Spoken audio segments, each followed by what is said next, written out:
I mean, either they're trying to stop people from doing it or they're trying to get their hands in the pockets. This is the death of short-term property flipping. We need to talk about that today. The money's due, right? Like these projects are starting to complete. There's many people that are completely underwater from what they paid. You only get one chance to buy or sell your next home. Let's get it right. So many people get it completely wrong with their BC assessment values that they're completely upside down. You know, the amount of phone calls we get is absolutely unbelievable. Unbelievable. We need to talk about that today. You've got something that you want to talk about today that has probably had quite an impact on the BC real estate market, and it's going to have a pretty big impact, I think, moving forward.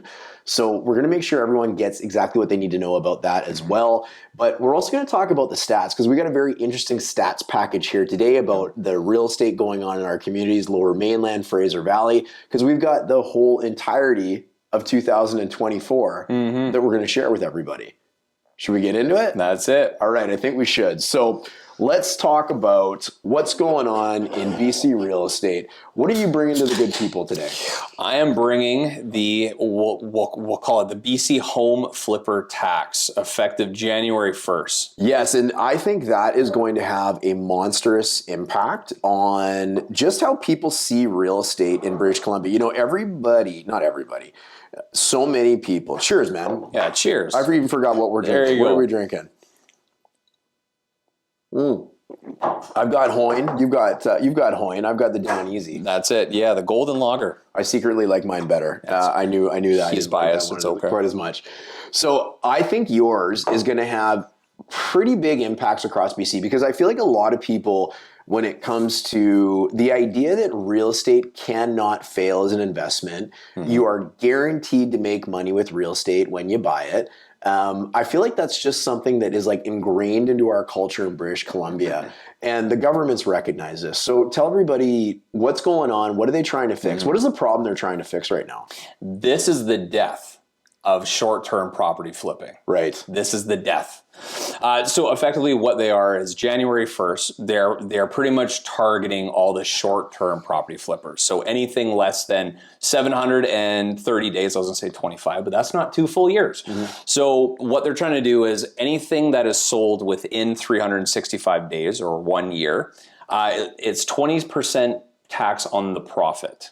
Right. And then just like our property transfer tax, there's a sliding scale between 1 year and 2 years, 730 days. And then anything after 730 days or 2 years, that is not, that tax will not be applicable on that profit. Right. So the government is trying to basically stop people from flipping properties. And that's kind of back to my point. Like, you know, the amount of phone calls I've had over my career where someone said, I can put down zero money or very little money and I can turn this around and turn it into a huge profit later on is incredible. And I'm just, you know, sounding the alarm, sirens going off, like, no, that's not how it works. You know, you said the tax is applicable when they make money. Key part of that, when you make money. Exactly. Right?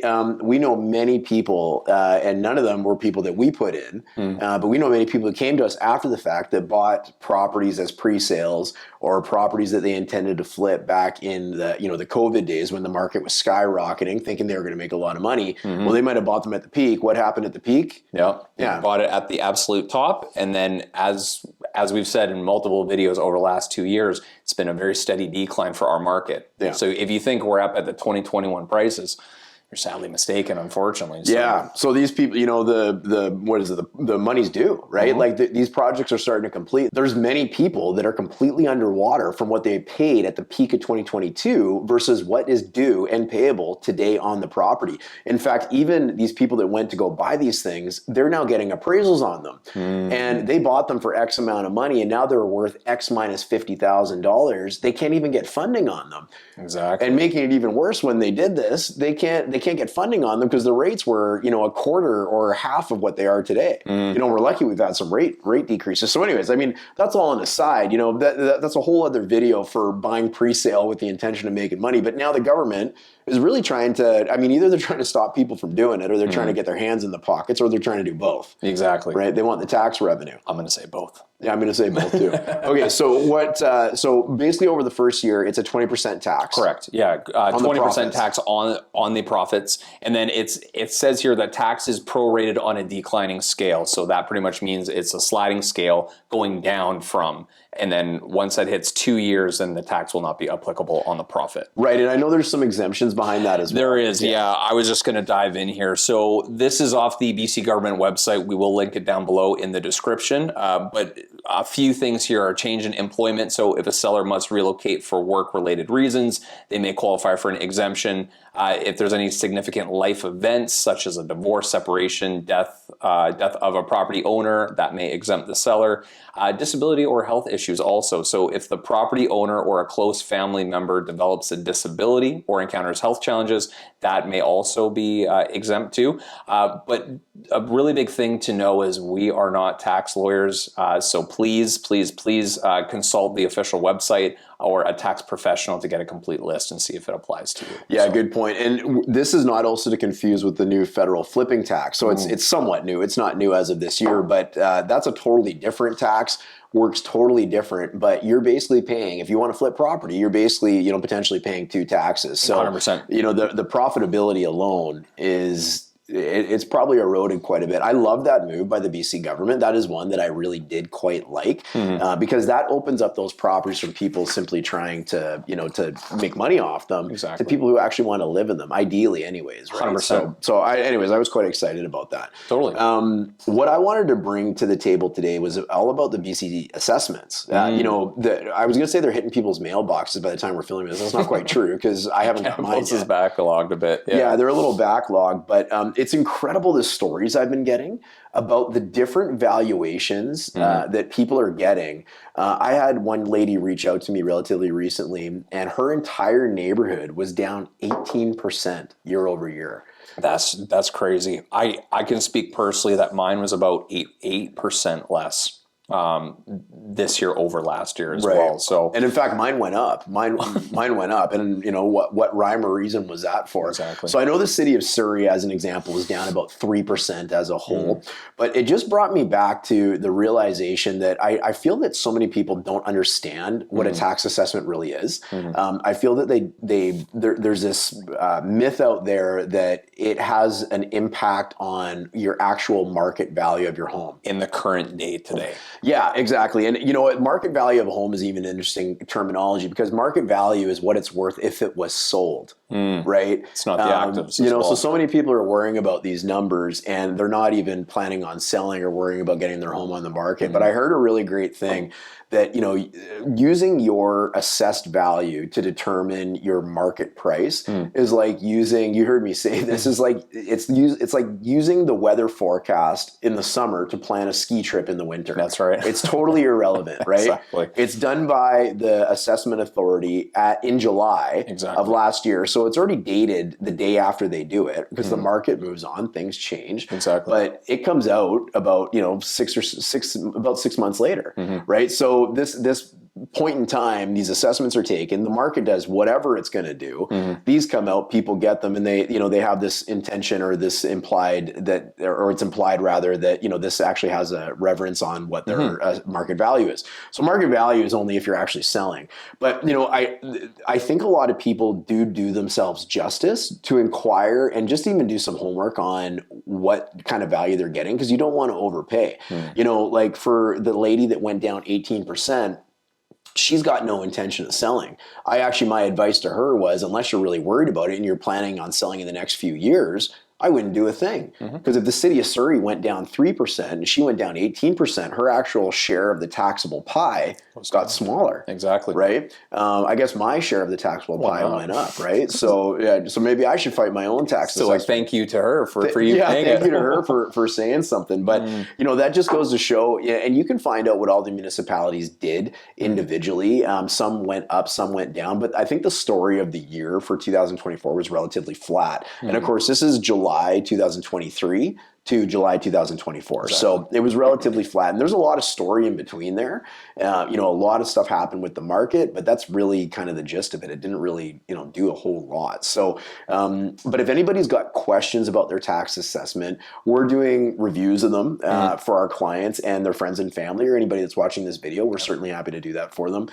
So you can send that to us, because you do have until the end of the month, obviously, to fight them, or not fight them, maybe is the right word, but challenge Verify them. Yeah. Verify them, whatever that might be. So you do have the end of the month, and there's actually a video on our YouTube channel all about it, and it's also got the 3 biggest misconceptions that people have about tax assessments, because I consistently year over year, I feel people really don't understand them and how they work. So anyways, that's on the YouTube channel. Perfect. So anyways, let's get into the stats. People love hearing what's going on, and these stats, when we're doing year over year, now we're finally talking about January to December. We're talking about the full calendar year of 2024. That's and right. we can see what happened. I know what happened, but tell these good people what happened. No worries, man. Well, it looks like in apartments in the Lower Mainland, we have minus 2.0% over 3 months, and in the Lower Mainland, minus 1.6. We have townhomes in Fraser Valley, minus 0.8%. In the Lower Mainland, 0.7% positive. And for detached, we have in the Fraser Valley, minus 1.4%. And in the Lower Mainland, minus 1.2%. So they kind of were all over the place, but generally they're all hugging pretty similar to where they were year over year. Yeah. Okay. Well, so what were they doing year over year? So year over year for apartments in the Fraser Valley, we were minus 0.2%, and in the Lower Mainland, flat at 0%. Townhomes in the Lower Mainland, we were 2.4% positive, and in the Fraser Valley, we were 0.3%. So a big boost in the Lower Mainland, a little bit less in the Fraser Valley. And detached homes in the Lower Mainland was up 2.2%, but in the Fraser Valley, 0.9. So not even 1%. No, but they did grow in value. They did. So, all those people, we did some interesting math on one of our videos previously, but, even for the properties that did lose a slight bit of value, when you start accounting for things like, well, what did those people pay in terms of paying rent out? Did they add any equity to their property by paying off a mortgage, that sort of thing? Those are pretty minimal numbers for a lot of people that thought the market was going to absolutely take a dive. Obviously it didn't. And what's always interesting, the number one call that we're getting right now is what's tomorrow going to look like, right? Yeah. Like what's 2025 going to look like? Anecdotally, what I can say is the phone is definitely ringing with a lot of people making plans. Yep. Some of those plans are already starting to come up, and we're seeing that with a lot of people starting to list their properties and whatnot. And I think it'll be interesting to see where we are towards the end of January for those that come up. But I think it's going to be a pretty quick start to this year. And I think there's a lot of people who are looking to transact. There's a lot of stuff in the news. There's a lot going on. We got a new president of the United States of America coming. On the, what is it, the 17th? Yeah, I believe so. 17th or 20th. It's one of the two. Something like Someone that. will correct us in the comments. Yeah, and there's a lot of stuff being said from that gentleman's mouth there. So actually, we did a video on that. If you want to watch a fun one, check that out on the YouTube channel as well. But we got that going on. There is a ton of mortgage renewals coming up in 2025. So that is a little bit of the fly in the ointment in the story of 2025 as well for all these potential property listings that are going to be coming available. Yep. And of course, if the United States, what happens economically with them, or what happens with their interest rates, we're going to have to pay attention to that as Canadians, right? As Canadians. So we're going to have to pay attention to that as well, because we sometimes have to work in lockstep with what's going on down there, right? And if things like tariffs and whatnot start coming across the border, well, that might push us to have to maintain rates, and we might even have to raise rates. We never know, right? Exactly. So nobody knows what's going to happen. We can only take guesses, of course, but I think it's going to be an interesting year. I think it's going to be a better year. And actually, the one thing I didn't mention is actually we're going to have a federal election this year too. Exactly. And sneak peek, we got a video coming up for that. We do, yeah. So check that out. It's all about, does the Prime Minister control housing prices? So I think people will like that one and be interested in checking that one out. And that one I'm sure is going to be really interesting in the comments section. Yeah, run and grab your popcorn for that one. Yeah. People, I actually said in the video, let's not make this political. Like, everyone's got their team or whatever, so let's keep it civil. But I think that'll be an interesting one. But nonetheless, we got a federal election coming up later this year. And there's going to be a lot of talk about housing. you know, the Conservative Party, they're going to have to start kind of being a little more forthcoming with plans economically and stuff like that, what they want to do, instead of just, you know, shooting arrows from the back, which is fine. You know, that's the position they've got right now. But they're going to have to start kind of bringing those plans forward and then seeing if Canadians are going to buy into them as well. So anyways, that video on the YouTube channel is going to be super interesting, but there's a lot going on this year. There's a lot of variables to consider. And, you know, I think what we can do is we can really wrap up saying if people want their own personal advice tailored to them, they know how to get us, right? You know, every situation's different. Explain to people what micro markets are. Micro markets. That's a good one. Do you want to remind me? Yeah, well, no problem. Well, micro market is like, you know, it's saying like Fraser Valley house prices are up 1%. Yeah. I don't own a Fraser Valley house. I own a detached home Within in Surrey. South Surrey. Exactly. In the King George corridor. That's a micro market, right? That's right. So it's very specific in terms of, you know, the location and what type of product you got. You don't want to paint all houses with the same brush. So be careful of all the things you're going to hear on the news, good or bad, you know, because it doesn't necessarily matter when it comes to your own personal situation. So anyways, if anybody needs any advice or anything like that, they can reach out. Sub areas, or as we like to call it, sub areas. Yeah, I used a fancy word. Yeah, you did. So sub areas to exactly, we could say something that's insane going on in the Lower Mainland. Well, how big is that Lower Mainland? That's Right. that's entire. It could be the entire Greater Vancouver area. It could be the Fraser Valley. A lot of things. So exactly, it's tailored to your sub area within an area within effectively a board or an area as well. So there's a lot of nuances there. So please reach out if you have any questions. Everything is not painted all with the same brush. Yeah, So. you got it. So don't forget to let us know if you need us to look at your assessment. We're happy to do that. If you are listening on the podcast, thank you for subscribing, checking out it. If you're not, make sure you check out the podcast, because if you don't have the time to watch these videos in their full length, then you got a podcast that you can now check out. And we're posting a lot of our content on there now as well. And other than that, we'll look forward to hearing anybody if they've got any plans and they want help kind of making their plans come to fruition, or at least getting themselves set on the right path. That's it. We're here for advice. That's it, man. All right, man. Well, let's look forward to a good 2025. You too. Cheers. See you on the next one. Later. January 6th of 2025 started off like any other normal day at the beginning of the year until this happened. I intend to resign as party leader, as prime minister, after the party selects its next leader through a robust, nationwide, competitive process.